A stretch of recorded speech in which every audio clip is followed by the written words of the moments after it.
Hello, আসসালামু আলাইকুম। আমরা আজকে দেখাবো যে ইনস্ট্যান্ট ওয়াটার হিটার কিভাবে কাজ করে, এটার মধ্যে কি কি সেফটি রয়েছে সেই বিষয় নিয়ে আজকে আমাদের ইউটিউব চ্যানেলে আলোচনা করব। আমাদের যে ইনস্ট্যান্ট ওয়াটার হিটারটি রয়েছে এটা হচ্ছে আপনার ওয়ালটন কোম্পানির। এখানে অনেক প্যানাসোনিক কোম্পানি রয়েছে এবং দেশের বাইরে অনেক এগুলো ব্যবহার করা হয়। আমাদের বাংলাদেশে মোটামুটি ব্যবহার করা ওয়াট আসবে, 1000 ওয়াট আসবে, 500 ওয়াট পর্যন্ত আসবে যখন কমাবেন। তো যত বেশি কমাবেন তখন তাপমাত্রা গরম পানিটা কম আসবে। তো এটার মধ্যে একটা সমস্যা ছিল যে এই ট্রানজিস্টরটা নষ্ট হয়ে গেছিল। এটা আমরা বাংলাদেশে কোথাও ওইরকম ভাবে খুঁজি নাই, টুকটাক খুঁজছি পাই নাই, তারপর দেশে বাড়ি থেকে আমরা এটা নিয়ে আসছি। তো এটা কিভাবে বিস্তারিত কাজ করে সেটাও আমি আপনাকে বিস্তারিত বলতেছি। এটা হচ্ছে লিল পানি দিয়ে আপনার লিল যে অংশটা আছে এখান থেকে পানিটা ভিতরে ঢুকবে, ঠান্ডা পানিটা ভিতরে যখন ঢুকবে তখন এখানে আপনার একটা সুইচ এবং সেন্সর রয়েছে। সুইচ এবং সেন্সর এখানে সিগন্যাল দিবে, সিগন্যাল দেওয়া হবে। এখানে একটা সার্কিট আছে, এই সার্কিটটাও সেটা আলোচনা করব। যখন পানি ভিতরে প্রবেশ করবে তখন এই লাইটটা জ্বলে উঠবে, এদিক দিয়ে পানিটা ভিতরে যাবে। এখানে এই অংশের মধ্যে কয়েল রয়েছে, এই কয়েলটা সম্পূর্ণ এই রিলের মাধ্যমে নিয়ন্ত্রণ করা হয়। এবং এই যে কয়েলটা রয়েছে এই কয়েলটা একটা অংশ রিলের মাধ্যমে নিয়ন্ত্রণ করা হয়, আরেকটা অংশ এখানে যে ট্রানজিস্টর আছে এই ট্রানজিস্টরের মাধ্যমে নিয়ন্ত্রণ করা হয়। এই ট্রানজিস্টর নিয়ন্ত্রণ করা হয়, এই ট্রানজিস্টরকে নিয়ন্ত্রণ করা হয় এই সার্কিটটা, এই সার্কিটটাকে নিয়ন্ত্রণ করা হয়। এখানে যে আপনার একটা রেজিস্ট্যান্স, ভেরিয়েবল রেজিস্ট্যান্স রয়েছে, এই ভেরিয়েবল রেজিস্ট্যান্সে এটা কন্ট্রোল করা হয়। এদিক দিয়ে পানিটা ইন হবে, এদিক দিয়ে আউট হবে।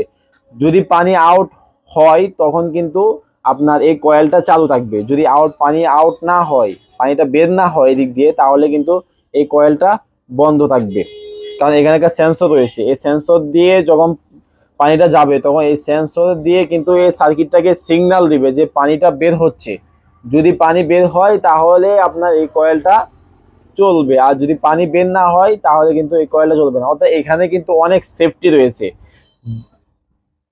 আমি আপনাকে এখানে অনেকগুলো সেফটির কথা বলি। সেটা হচ্ছে এখানে একটা সেন্সর রয়েছে যেটা পানি ইন হবে, যদি পানি ইন হয় তাহলে কিন্তু এই সার্কিটটা চলবে। এখানে সেফটি রয়েছে একটা, এখানে যে ট্রানজিস্টর ব্যবহার করছে এটা একটা সেফটি।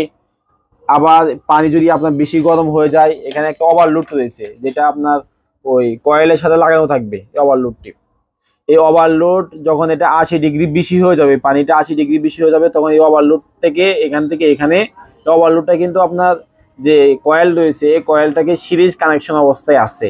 যদি আপনার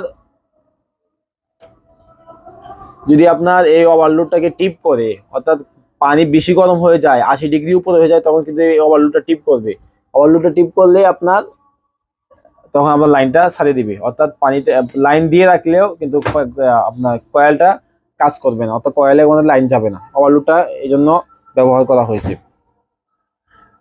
তারপর এখানে 220 ভোল্ট ঢুকবে, 220 ভোল্ট ঢুকে এটাকে ট্রান্সফারের মাধ্যমে 12 ভোল্ট করছে, 12 ভোল্ট ডিসি করে। এখানে যে 885 একটা রেগুলেটর আইসি রয়েছে, এটা থেকে আপনার 5 ভোল্ট করা হয়েছে। 5 ভোল্ট করে এই সার্কিটটাকে স্টার্ট করা হয়েছে।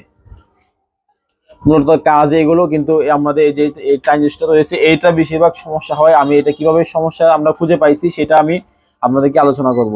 এখানে আপনার ডায়োড মোডে সেট করে আমাদের যে এখানে দুইটা অংশ আছে, এই দুইটার মধ্যে আপনার T1 এখানে লেখা থাকবে, T1, T2 এবং জি। T1, T2 হচ্ছে মাঝখানেরটা এবং জি হচ্ছে এটা হচ্ছে গেট। গেট থেকে T1 এর মধ্যে একটা ভিতরে একটা ডায়োড আছে, এই ডায়োডটা কিন্তু আপনাকে রেজিস্ট্যান্স বাড়াবে, কিন্তু এটা একদম খালি থাকবে। কিন্তু এটা কিন্তু একদমই ফুটে গেছে, এটা কিন্তু আপনার কোনো কিছু রেজিস্ট্যান্স শো করতেছে না।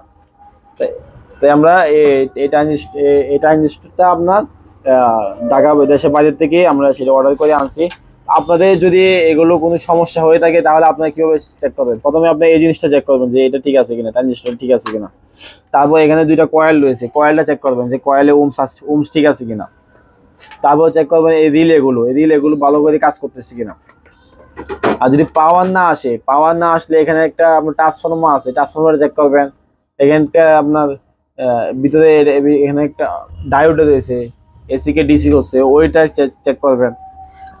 বেশিরভাগ এগুলো কম নষ্ট হয়, অনেক সময় কম নষ্ট হয়। আপনার এখানে আবার একটা সুইচ রয়েছে, এই সুইচটা যদি কাজ না করে তাহলেও কিন্তু আপনার